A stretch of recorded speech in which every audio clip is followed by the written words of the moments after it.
We really need to have visual arts and performing arts and the decorative arts and stuff as part of the expression of who we are as a society, as people, as a country.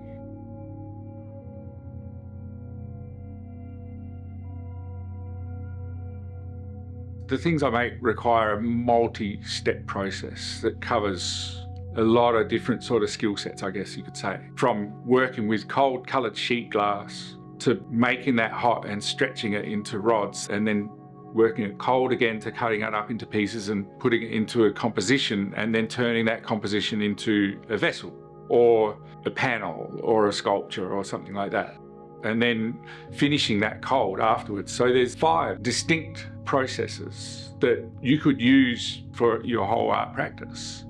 Anyway, so I decided to make it super complicated and mix 5 of them together, and it's fun and it's silly. And I look back on some of the stuff that I do and I go, wow, that's super complicated. I could never do that.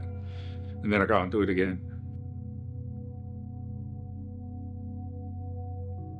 The people that are doing this class, I think, are getting a taste of all of those different things, with me standing there going, it doesn't have to be hard. Like, you know, just relax into it, and it doesn't matter if it doesn't go how you want it, because where it does go, you can use that too, and being more free and open with it.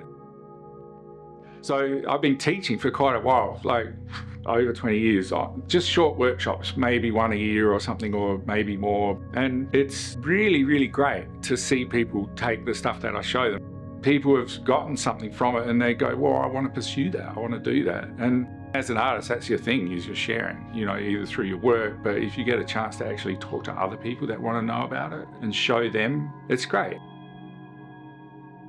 My time at the Canberra School of Art was a really amazing time, because the aim of the art school was really clear, which was about enabling people to pursue the ideas that they were taught how to generate, and how you might create objects, and particularly why you might create objects, and why you actually want to pursue being someone that makes things.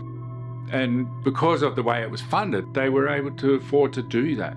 They made sure while you're there as a student that they were hooking you up with everyone, and that you're having those connections being made for you, and that you were being pushed out there. That isn't happening anymore in the government-funded institutions. And so, in a way, that onus is now falling back on the arts communities around the place. The funding is gone, and the institutions cannot, or are not able to, make it worthwhile for people who are really good teachers and really well connected to actually be on the faculty or to do these things. And I think as the arts education suffers, I think the audience for art suffers, and potentially things become more dangerous, because people that are showing them ways of thinking or engaging with their place aren't there. We really need to have visual arts and performing arts and the decorative arts and stuff as part of the expression of who we are as a society, as people, as a country.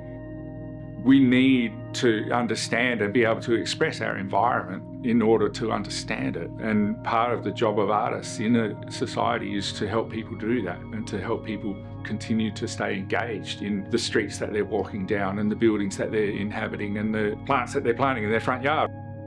Whether you're making a play or a concerto or a pop song or a glass vase or a painting, these are the things that put the hairs up on your back when you hear them, or that you recognise as being related to something else, and they help you engage with the place where you are and care for it more. And we need that. We pick up the slack as artists where we can. So, you know, you see people coming out and they need to learn to make things because they haven't got the language. They know how to think, but they can't translate it into the object that is going to do the speaking. And so that's what we do. Yeah.